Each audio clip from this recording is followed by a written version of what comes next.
I'm going to start with a few before pictures from Maggie's past when she was trailered down to London with her previous owner Liam to be left for the filming of The Lady in the Van, which starred Maggie Smith. Although she looked presentable for the purposes of filming, with a few little touch-ups including painting the sill black as it was easier than matching the correct blue and throwing a blanket over the seats, close-up she still needed a considerable amount of work. Here's where I come in. I'd owned my 1970 Austin 1300 for around a year and a half at this point, so I was already a member of the ADO16.info club, and one day happened upon an ad on their Facebook page for a Wolseley 1100 project with an interesting history having featured in a film. She was a 1966 Mark I in duotone, black over Trafalgar blue. It couldn't be more perfect as I already had my Morris Minor, which was also Trafalgar blue. I sent the seller a message straight away, and we were soon headed down to Bristol to view her.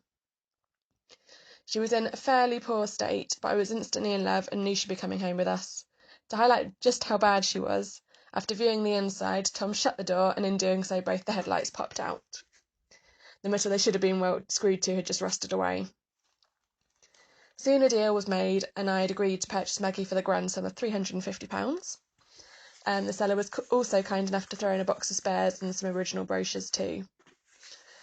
Unfortunately, Maggie also had a wheel locked on, so was unable to be moved, so we returned another day with a trailer, and it took a team of us to push her onto it, with one wheel still refusing to budge. So here's when her restoration began, as we slowly started to remove all the trim and everything else that needed to come off, which just made the extent of the work needing to be done even clearer, as we found rust everywhere we looked. We started by cleaning up the floor, revealing any areas that needed to be welded. Once Tom had cut out any rotten areas and welded in the new metal, I went over with a brush and a tin of hammerite, making sure the floors would be protected for years to come. The metal was particularly bad in the driver's footwell and also in the rear section of the passenger side, but we slowly got there.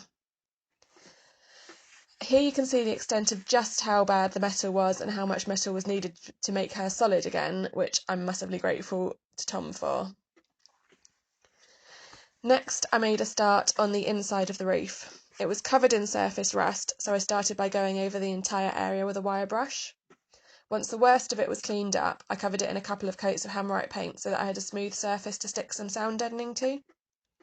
Although I had bought some headlining to cover the sound deadening with, it was a job that scared me at this stage, so I put it off for now. One of the hardest jobs for me physically was with the many hours I laid underneath the car for, scrubbing away at years of grime and old underseal with a wire brush. Once I got in the worst of it off, I was able to apply a few coats of fresh underseal, so I knew all the floor would be protected when she eventually made it back out onto the road. One of our next tasks, and a tricky one for Tom, was to construct some seat rails, as I had already bought a new set of seats for Maggie from a Vandenpla, which wouldn't be able to bolt straight in like the Wolseley seats had. So, having been sent photographs from a club member, Tom was able to get to work shaping and welding the new rails from scratch. Once this was complete, I was able to get the floor covered in sound deadening, ready for fitting the carpet. With the new seat rails in place, this meant I had to do a bit of modification to the carpet set I'd bought to make it fit nicely. Next up was giving the new VP seats a good clean, as they were a tad grabby after being stored for so long, and I then coated them in leather feed so they softened up a bit.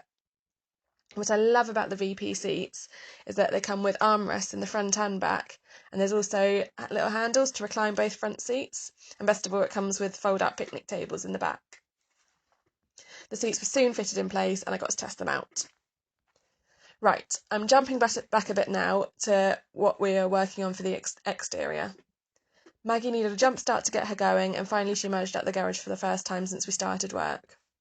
She looked very sorry for herself, but we were starting to make progress as I'd managed to source a driver's side front wing through another member of the ADO16.info club, which I completely relied on throughout all of this for advice and finding parts. Anyway, so we fitted the front wing and it was a perfect fit. Again, Tom had his work cut out with all the welding needed as he cut out more rot. As you can see here, I managed to find a repair panel for this section of the passenger side wing, which made things easier for Tom. Before the new wing could be welded on, a fair amount of work was needed on the inner wing too. A lot of new metal went into it, and then into the inner wing trumpet too, before we protected the weld and seam sealer and underseal, like I'd done with the underside of the car. Another particularly bad area was the front valance. To recreate the curve in the metal, Tom actually used a part of a Scrap Morris minor wing he had lying around that had come off his van when that was restored, which surprisingly worked really well. I've also got to mention our little garage assistant Herbie too, as he often joined us out in the garage to keep an eye on progress. Another job that was needed before the new wing could be fitted was to fix the headlight rings, as like I'd mentioned at the start, there was barely enough metal for the headlights to screw into. Once Tom had welded them, we were able to test fit the headlights to make sure everything was all correct. You can see the massive difference between the before and after pictures here when we fixed the passenger side ring. Now that this was all fixed, it was finally time for the wing to be welded on, and as you can see from the pictures, the fit was perfect. Then things started to get really exciting as we took the paint on the front end back to bare metal. Massive thanks to Tom and his brother Ethan, who gave up a few weekends to come down and help with Maggie, particularly in the sanding back and painting stages. Next, we were able to get the front end in primer ready for paint. We weren't planning on repainting the bonnet, but annoyingly it was quite scratched, so we decided it was best to do this too. After we'd then painted the black on top and roughly fitted the bonnet in place, we pulled the car out of the garage to see how it looked in daylight. Because this whole project was done on a budget and I was trying to keep costs as low as I could, the paint was sprayed by Tom with a rattle can. But the finish actually came out really well and was perfect for what we wanted for Maggie to look presentable for now. We decided that the roof and back end of the car, which were Trafalgar blue, didn't need to be painted as it still looked really good. However, the Trafalgar blue along the sides was really faded and no amount of polishing was bringing it back, so Tom and Ethan sanded the blue back, ready for a fresh coat of paint. Once it had dried off enough, we pulled Maggie out of the garage again to see the results in daylight, and it looked really good. When I bought Maggie, her rear screen had already been removed as there was a slight leak which needed to be fixed first. Once this was all sorted, we actually asked a screen fitter that Tom knew to fit it for us, just to make sure it all went in correctly. We were now so close to adding the finishing touches, so here we made sure that all the lights worked, including the very important Wolseley grill badge. Maggie's side light surrounds were so rotten that I needed to replace them completely, so again I managed to source some through the ADO16.info Club's Facebook page, along with some other bits of chrome trim I needed. Now, I mentioned at the start that Maggie was a Mark I model, but you may have noticed she came with the incorrect Mark II wheels. The Mark I wheels proved really hard to find, so I was over the moon when a friend spotted some for sale at the Stoneleigh Auto Jumble.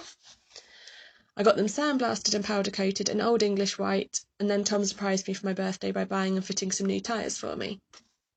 Now that the wheels look so good, it didn't seem right to put my old set of badly scratched and dented hubcaps back on, so I set about finding a replacement set, and eventually found some new old stock ones, still in the original paper, which polished up really well. We also sorted out other small details, like fitting a new boot trim, properly this time so it wasn't just screwed on, and fitting the new number plates and chrome badges.